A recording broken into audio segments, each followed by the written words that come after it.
Hello, sir. Hello. This is what a little less than $10,000 buys you sight unseen on an auction website I spent way too much money on. Do you know what this is? It looks like a total piece of shit, though. It is a 1988 BMW E30 320i with a 6-cylinder swap. We're at URW Automotive. Brian, one of their BMW techs, is going to be kind enough to deep dive with me, sir. Are these Ling Long tires? Yes, they are. For real? Oh yeah, they're Ling Longs. They're the Ling Long Sunfills? Ling Longs, there's mismatching tires. Getting here on the trailer. So this car was originally German, and then it was sent to Lebanon, where it lived its life without air conditioning from Lebanon, the day one. Tennessee? Yes, Lebanon as in the Middle East, Lebanon. Oh, okay, right. And then it made its way to Florida, where then I proceeded to buy this online. And yes, Brian, what do you know about E30s? You've owned a lot of them, right? I actually have not personally owned one. That's You have an E36, right? E36, yes. Which my car is kind of a little bit of a hybrid between the E36 and the E30. But yeah, with these, I mean, they are fantastic vehicles. Maybe in general, this one does not appear to be a fantastic vehicle. Well, you know, given age and everything, you know, and when This premium. Is this rubber? Yeah. funny thing with these, and it's the same thing on Porsche 944s. They all came with this style spoiler back then, and you'd think this would just rot away, but for some reason, this is like the most durable material I have ever seen when it comes to like these pieces that they put on. Yeah, it's it'll made crack, out of- it'll start to dry rot, but they don't fail. It's just a dashboard.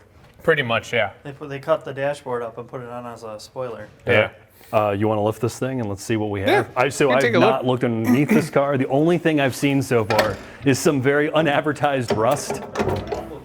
I think this is a dumber decision than the Murano. So we've never had a long-term car that is this old. This is older than me by 7 years, and older than you by 15 years. What year is this? 1988. Yeah, you were born in 2000, right? Yeah, I just turned 27. My goal for this was an impulse purchase. We did not talk about this ahead of time. I bought this purely because I saw it online and went yes, and then I went way past my budget. My significant other was very pleased. This guy, he's like, oh yeah, I found this BMW, which by the way, my BMW is on a boat right now coming over from Germany, so I'll have my BMW to unveil, and she's real pretty, just like this. But he's like, oh, I'm gonna bid up to 3,000 or whatever, 50, I think it was 3,000. Then he calls me and says, oh man, I went all the way to 9,000. See, that's the businessman that I am, No, sir. this is, so let's just get this out of the way before you look at the underbody. How much are you gonna wind up having to spend on this thing? This is gonna probably between the partners that have already agreed to step up, and as far as this is gonna head over to A&L and get some rust removed as well. What do you think? This will probably be $25,000 by the time we're done? Depending on how far you want to go. Oh my God, dude. All right, Mark, my it's going God. up. It's not. That's bad. Oh. There's definitely those are normal areas. Yeah. I just see if they've been. Nothing a can of spray paint won't fix. Oh, that's premium. You get a nice mix of just stuff coming off the tires plus this people spray jacking in the painted? wrong space. Yeah, they just paint it over it. Yep. That's how we do things. Oh. Subframes But, actually looks pretty good though. Yeah, not too bad. Steering rack could use a little bit of love. Yeah, that's. I like how the spring is just falling off the perch. That's not a problem at all. Oh yeah. Don't worry It's aftermarket lowering springs too. On the wrong springs, on the wrong Yeah. shock. Do you see any frame rot? Anything along those lines? I mean, in all honesty, this definitely looks a lot better than I thought it was going to be under here. Most of the time, the issues stem into the rocker areas, especially up here. In reality, the rest of it, surprisingly, they tend to hold up pretty well. You might start getting a little bit of rust in some of the extremities. I can see a little bit where something was kind of pitting up there, but that's mainly just surface rust and whatnot. But in terms of the body itself, and it's not even just BMW, it just seems like the German car industry as a whole, they got their undercoating down right. At least from this generation. Yeah, just the sprays they were using, a lot of them were using, I forget the name of the wax coating that they were putting on them, especially the ones coming over to the US, because they would coat everything down to protect it while it was on a ship, going through salt water. And it had the added benefit of actually protecting the car pretty well throughout its lifetime. Most of the time, you're going to see stuff up here, some things on the extremities, and then, like you can see right here, people that just jack cars up in the wrong place, knock the undercoating off and whatnot. So these are these are trailing arms in the rear strut front cars, right? Yes, that is correct. It's been a design that BMW used a lot back then. They have no toe stability though, right? That's their issue. Yeah. So the main issue is that your main linkage point is just these two areas right here. And in that sense, especially when you're tracking the car and beating on it pretty good, you get a lot of flexure in the rear elements. A lot of it is toe change and especially camber gain. There is, as the wheel travels up, there is a huge amount of camber gain that you get from this style suspension versus the more modern styles. If you're looking for something that's fun and a little oversteery and is exciting, this is the perfect suspension for that. But for your general day-to-day people that just want a safe car to drive, it tends to be a little scary. This has been, to be clear, this was engine swapped by the prior owner who naturally did not disclose most of these issues, so we'll see how it is. I mean, apparently it runs fairly strong, at least down the highway. Do you think this thing is safe enough for Mark and I to drive around the block in? I probably is. All right, Mark, you ready? No. And this brings us to the title sponsor of our video, Autotempest. Autotempest is a partner of ours that we've been working with for a long time, and they do not honestly get enough credit in this space. They are run by true enthusiasts like Nathan, who loves productions like this. So please thank them in the comments. Autotempest is a search aggregate website. That means it links you to listings across the internet from websites like cars.com, Craigslist, Facebook Marketplace, Hemmings, and others. They give you the ability to search by keyword, location, and they give you historical price data for the vehicles that are listed. So hopefully you can end up with a much cleaner example of a BMW E30 than I did. I recently used Autotempest to actually buy another car we'll be doing a series on, a Camaro SS1LE, and Autotempest has helped us shoot videos like the Nissan Murano mockumentary, our C7 Z06 deep dive, and our 6th gen Camaro SS1LE video. Again, huge thanks to them. So with that, Mark and I are going to go take this for a quick drive on the roads around URW Automotive.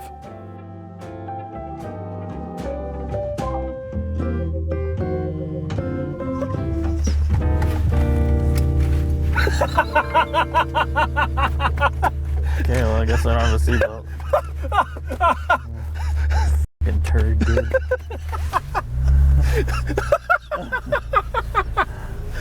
All right, Mark, this is legitimately the first time I have driven this thing more than like 5 feet.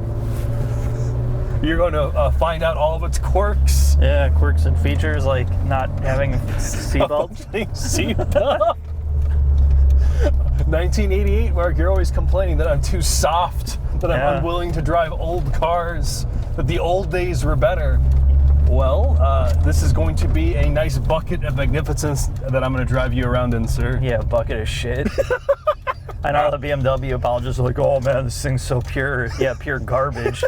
It's gonna take so much money to get this thing where it needs to be. Oh, you don't know that, Mark. It's all the little things that are gonna nickel and dime you to death with this. Oh, 100%. Oh, there we get second gear.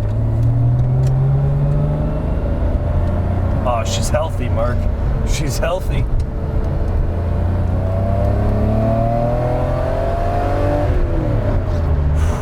Strong gearbox, sir. Look at that. I have what I need. I have 3 pedals and a straight 6 and a steer. Look at the steering, dude. Well, the steering box is garbage. This thing's gotta get I'm surprised the wheel is just slack spinning. Well, we got found fifth. Oh, there we go. We found fifth gear, sir. So, what are your initial impressions of this car? You and I have now spent the exact same amount of time in my E30. Are you pleased with yourself that you bought this? Do you have buyer's remorse yet? Not quite yet, though. I don't think my door is all the way closed. Oh, there we go. Now it's closed. Oh, yeah! My door's closed now. Dude, you're gonna need a lot of patience. I'm famous for my patience, Mark. You're gonna need it. I'm famous for my patience. You're gonna need it. I don't even know what to say. I mean, this is not the first junk BMW I bought with you. If you want to go back in time, sir, I was probably 2015. My significant other and I and you went to go buy an E36 that I drove as a winter car. Do you remember that? Yeah, I do. I remember you were like, hey, I found this car. I'm like, what are you doing? Same. I mean, it's basically the same thing. This is just like a repeat, except this is worse, I think. Oh, no, but I think this is worse because unlike my E36, it does not have a plaid headliner, sir. Yeah, you got a roof that's leaking. Handle, everything's broken in here. Every physical control is about ready to fall off here. I mean, it's what you expect for the age of it. I just, like, what made you think this was a good idea? This was 100% impulse purchase, and to be fair to myself, the premium online bidding website that I bought this on claimed this car was perfect. The owner claimed it was nothing to be worried about. All the pictures were great. This bidding website did not show any of the rust underneath the car. It's like, oh, don't worry about it. It's clean underneath. So I now have this thing. I do think from a content perspective, you and I have never restored anything, old car-wise. I think for me personally, I'm actually just excited to see what it takes and some of the work associated with it, because I don't need this car, right? Yeah. This is just something I'm going to be... It's a good point. It's an experience car. Like, that's what I kind of... Back in the day when you got the other BMW, I'm like, it's not my car. I don't really care. You're gonna have to go through it, and this is another one. You're gonna go through it for sure. 100%. Like, you can check it off your list. To me, if I was gonna buy a car and I thought about doing this, I wanted to get an NA1 NSX. But when I really, really did the research on what it takes to restore something like that, and I looked at the cost associated with it and the amount of time and the fact that I probably wouldn't be driving it much versus actually working on it, I'm just like, no. Like, I just don't want to do that where I'm at in my life. I want to get in a car and just drive and enjoy what little time I get to do that, not look at this lump in the shop like, hey, man, we found something else today. And you're going to get that call for like the next year. Oh, 100%. I told her that this was her wedding gift, and she was real excited with it. It's like, hey, honey. I'm sure. This car is like buying something the way you bought it. Is like you just got married, and then you found out your significant other didn't disclose the fact they have cancer. They're in $150,000 of credit card debt. They have a warrant for their arrest. Like, But you love her anyway, Mark. Yeah, you love her. Well, we'll see how long that lasts. All right. I mean, I wanted to do this as a baseline, and I mean, it's not bad. All right, this is your Murano. The Murano's way better than this. At least I can get in the Murano and laugh and know that I only have to replace a $1,000 CVT from a junkyard every 5,000 miles. Your top's 20 well, grand. Do you think your top is worth more? The top's worth more than this entire car. Oh no, I know. But you don't put the top down. Fine. I just never put it down if I'm worried about it.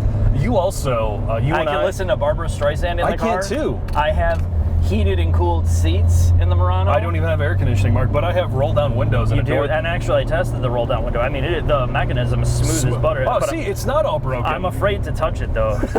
I'm afraid how long that's actually going to work. All right, Mark. Well, we're stuck behind a Camry, though. Seeing that this is a Euro car, and I'm already sweating because we don't have air conditioning, and it's surprisingly warm. Yeah, I think we'll wrap up this video. We'll be doing.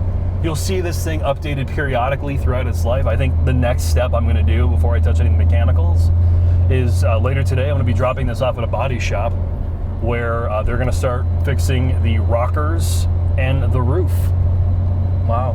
Yes, I can't wait to spend more in rust repair than I did on the whole car. But see, I am committed to my E30. Dude, the rust on this is really, I mean, the problem is that they spray painted over all the rust. So it's like, once they get in there, I'll be curious to see how much there really is. But for the age of it and the vintage, you know, as much as I say this thing's a pile of shit, I mean, it's really not that bad. It's just, again, it's all these little things add up. So I'll be curious when they give you the report, Jack. I'm sure you're going to be calling me at 3 in the morning. Oh, man, they found another one.